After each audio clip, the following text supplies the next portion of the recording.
ஸ்டாக்கை வாங்குறதுக்குன்னு ஒரு டைம் இருக்குது.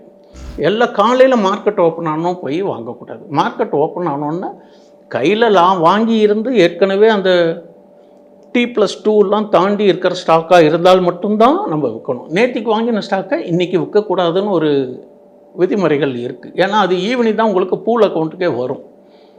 அப்போ அந்த ஹோல்டிங் ஸ்டாக்ஸில் என்ன இருக்குன்னா 3வது நாள் 4வது நாள் இருந்தால் லாபத்தில் இருந்தால் விற்கலாம்.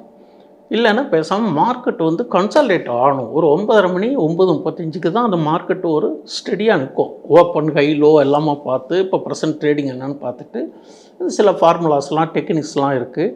ஒவ்வொருத்தருக்கும் ஒவ்வொரு ஸ்ட்ராட்டஜி வச்சுருப்பாங்க. அதை பார்த்துட்டு நீங்கள் வாங்கணும்.